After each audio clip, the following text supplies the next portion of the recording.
Ce journal vous est offert par le FPI, Fonds des promotions de l'industrie, votre partenaire privilégié pour la réussite de vos projets.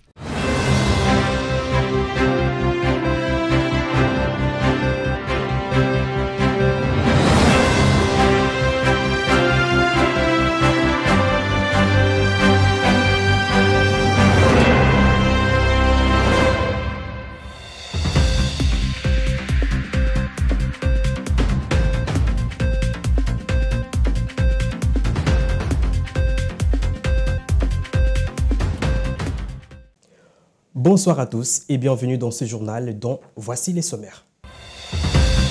Dans l'objectif de réaliser un constat complet d'état de lieu de la gestion des forêts, le ministère de l'Environnement vient de lancer ce jeudi 18 janvier 2024 les états généraux des forêts. La réunion préparatoire de l'investiture du président de la République organisée par Gentini Ngobila Mbaka a été interdite ce jeudi par l'instruction du patron de la sécurité intérieure Peter Kazadi. Pour résoudre les conflits armés en RDC et au Soudan, les présidents de la Commission de l'Union africaine Moussa Faki appellent la solidarité africaine. Et en Équateur, le procureur qui enquêtait sur la prise d'otages sur un plateau télévision a été assassiné. Les détails, c'est tout de suite.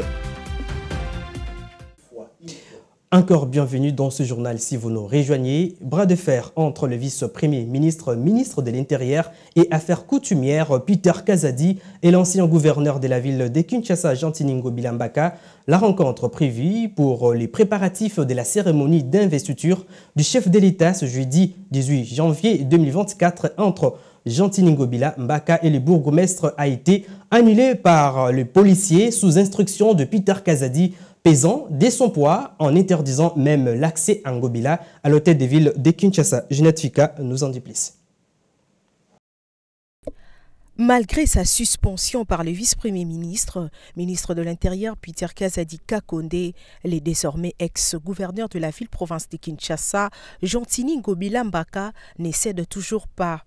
Le lundi 15 janvier dernier, l'ex-gouverneur de la ville s'était présenté à son poste de travail comme si de rien n'était, alors qu'il a été suspendu quelques jours avant. Défiant de plus en plus les VPM de l'Intérieur, ce jeudi 18 janvier 2024, Gentini Ngobila a, dans le cadre de préparatifs de la cérémonie d'investiture de chef de l'État Félix-Antoine Tshisekedi Tshilombo, invité les bourgmestres, les chefs de quartier et les chefs de rue de la ville-province de Kinshasa à une séance de travail dans la grande salle de la paroisse Notre-Dame de Fatima. Et ce même jeudi, à 11 h, sur l'ordre du VPM de l'Intérieur, les bourgmestres de Kinshasa ont été interdits de répondre à l'invitation de l'ancien gouverneur de la ville-province de Kinshasa, Gentini Ngobila, car les récalcitrants seront sanctionnés. Peut-on dire que la ville-province de Kinshasa vit un bras de fer entre les VPM de l'Intérieur, Peter Kazadi, et l'ancien gouverneur de la ville, Gentini Ngobila Mbaka? Signalant que à l'hôtel de ville de Kinshasa ce matin, la police est chargée à faire respecter cet ordre donné il y a quelques jours par le VPM de l'Intérieur, Peter Kazadi Kakonde. Prenons cette information en bref. Le ministère de l'Environnement a lancé ce jeudi 18 janvier 2024 dans la capitale congolaise les états généraux des forêts dans l'objectif de réaliser un constat complet d'état de lieu de la gestion des forêts afin d'élaborer une politique nationale prospective.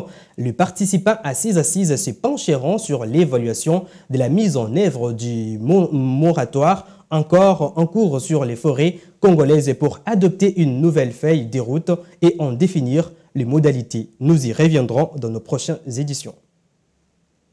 Désormais, le Sénégal a le bâton de la présidence de l'Organisation de l'harmonisation en Afrique du droit des affaires OHADA. C'est en début de cette semaine, soit le mardi dernier, que la République démocratique du Congo a cédé après un an d'exercice. La cérémonie a eu lieu à Dakar en présence des Rose Mutombo Kessé et Aïssata Tal Sall, respectivement ministres de la Justice et garde des Sceaux de la RDC et du Sénégal, ainsi que le professeur Mayata Ndiaye Mbaye, secrétaire permanent de l'OHADA. Suivez. Il était question au Sénégal Pour la ministre de la Justice et garde des Sceaux de la République démocratique du Congo, Rose Mutombo Kessé, dans son mot de circonstance, de relever les différents défis auxquels la République démocratique du Congo a fait face durant une année de gouvernance de l'OADA, en l'occurrence la gestion controversée des ressources humaines et financières et la méfiance des bailleurs de fonds qui a compromis gravement le fonctionnement normal de l'organisation. Qu'à cela ne tienne, quelques mesures ont été prises pour faire face, parmi lesquelles l'organisation à Kinshasa d'une rencontre les 6 et 7 février 2023 avec les chefs d'institution et leurs plus proches collaborateurs, a indiqué la garde des Sceaux congolais. Elle évoque également les 3 sessions du Conseil des ministres qu'elle a présidées à Kinshasa en date du 27 et 28 février, les 29 et 30 août, puis les 16 et 17 octobre de la même année. Au sortir de cette audience, la ministre de la Justice de la RDC a énoncé les raisons de cette rencontre avec le président sénégalais Macky Sall. Nous sommes venus au nom de l'OADA présenter des civilités à son Excellence, Monsieur le Président Macky Sall, étant donné qu'il vient de prendre la présidence de la conférence des chefs d'État de l'OADA après la RDC. Il était important qu'on puisse échanger avec lui par rapport au mandat de la RDC et par rapport au programme que le Sénégal doit élaborer pour la réussite de notre organisation commune.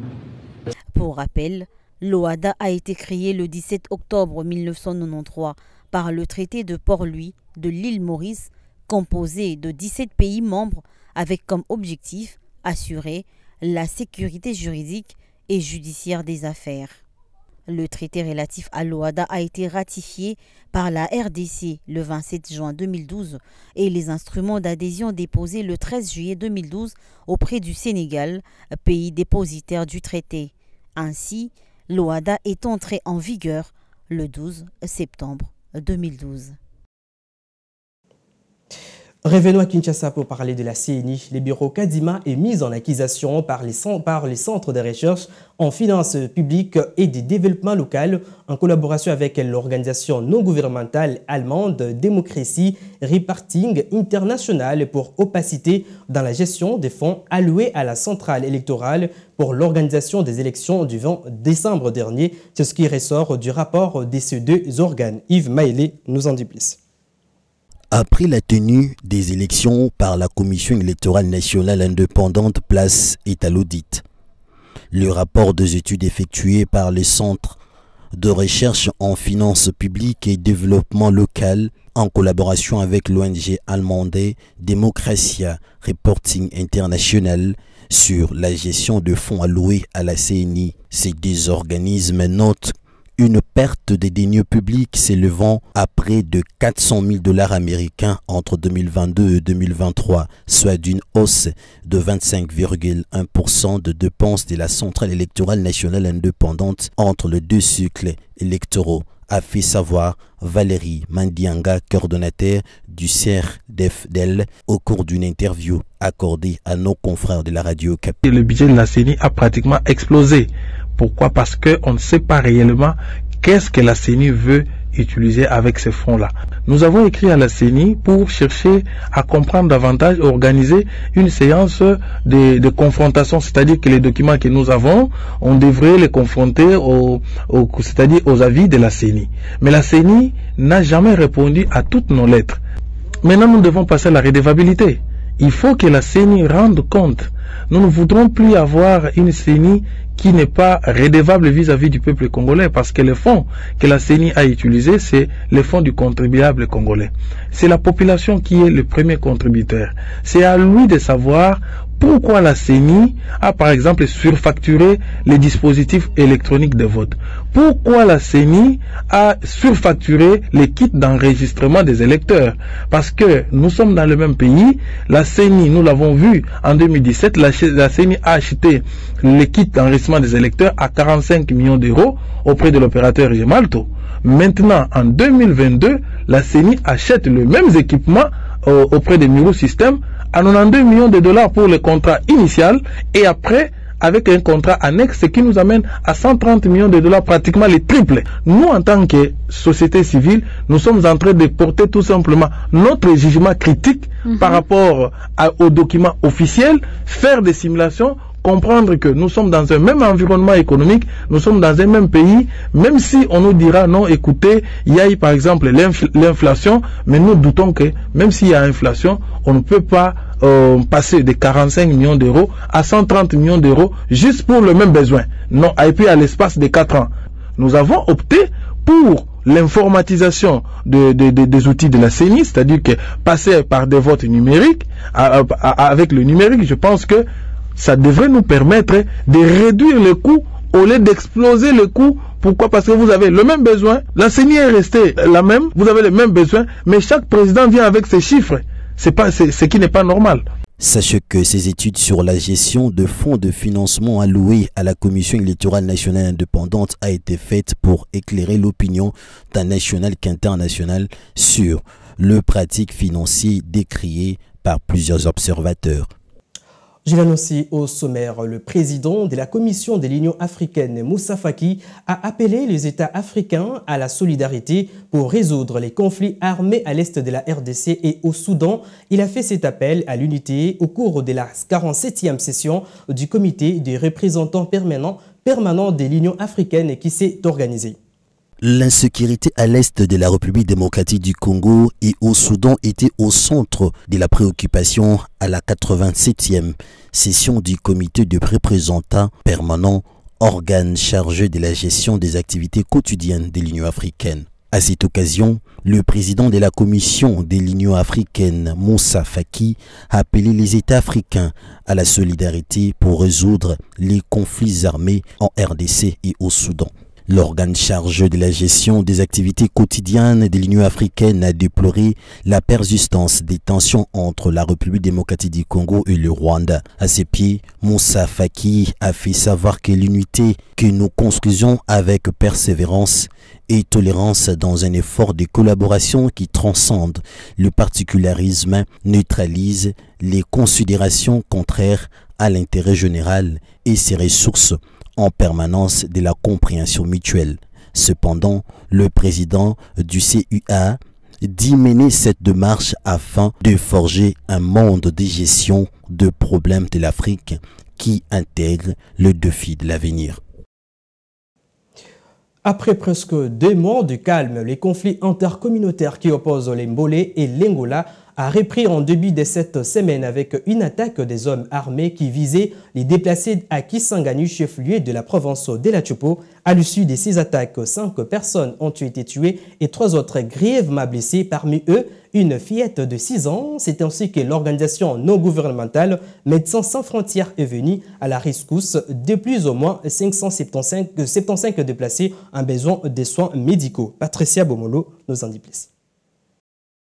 C'est pour appuyer les autorités locales que Médecins sans frontières a lancé une intervention d'urgence en faveur des milliers de déplacés de Kisangani.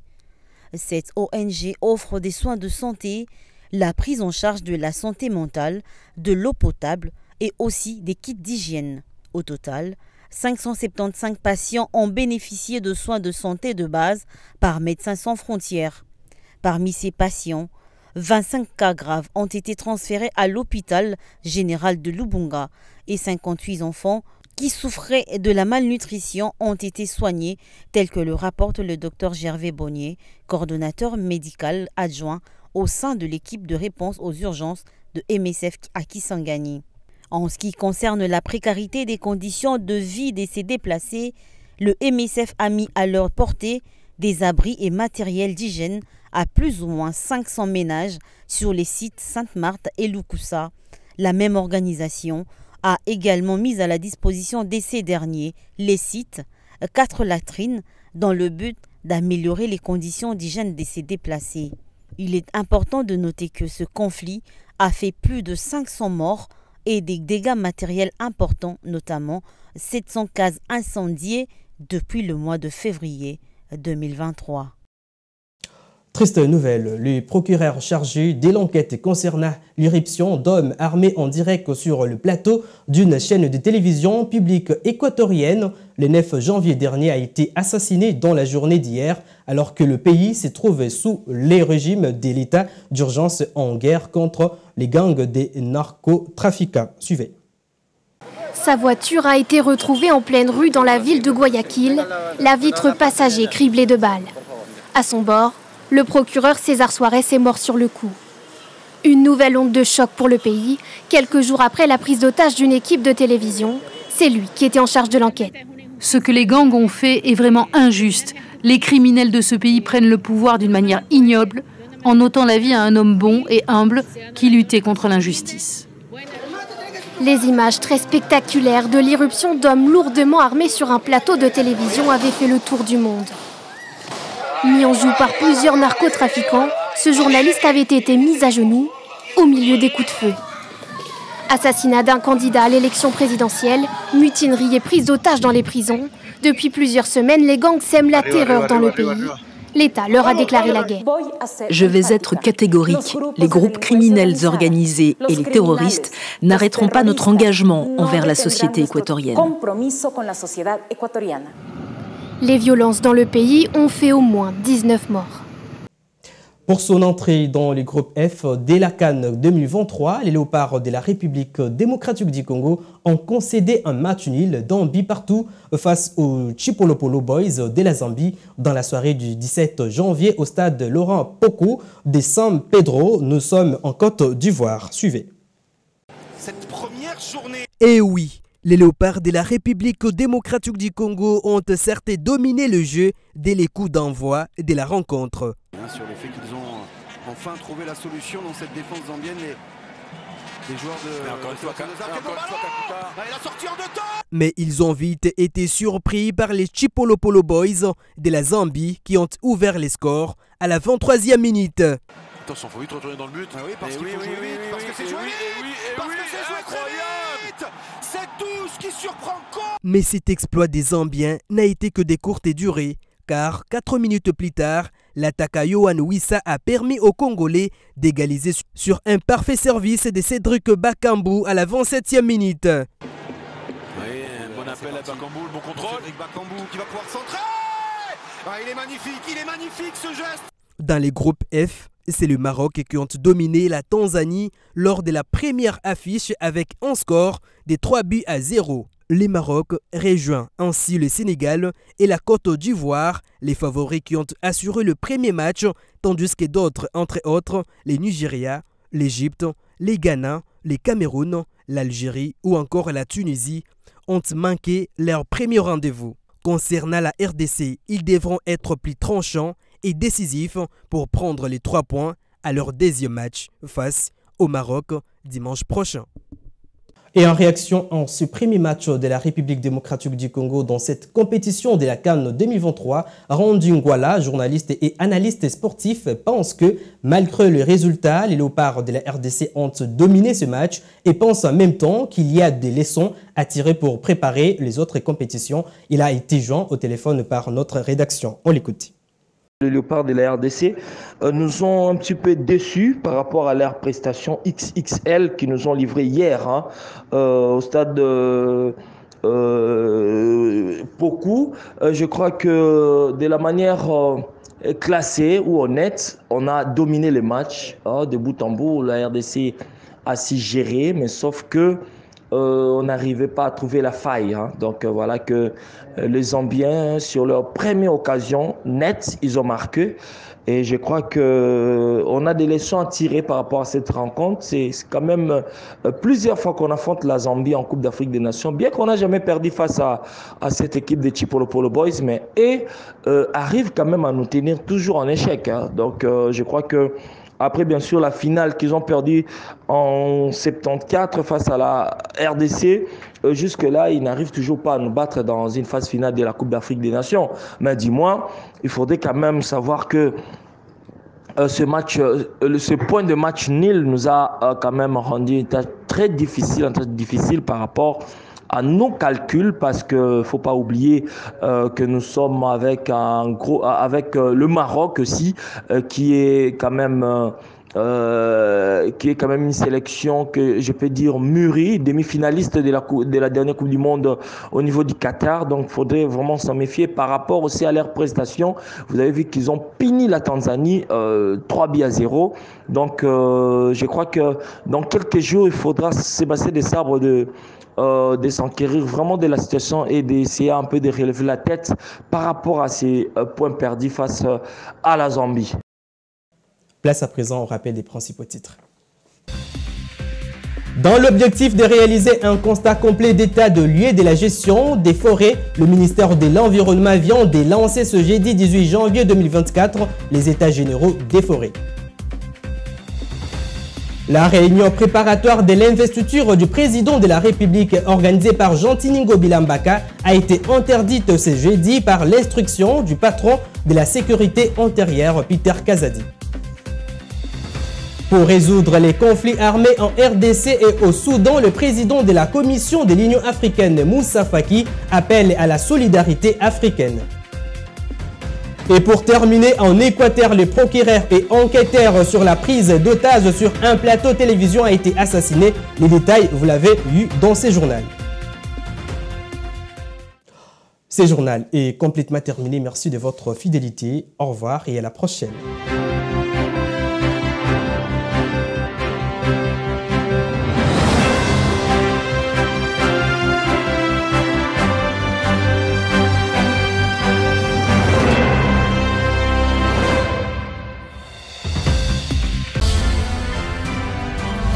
Ce journal vous a été offert par le FPI, Fonds des promotions de l'industrie, votre partenaire privilégié pour la réussite de vos projets.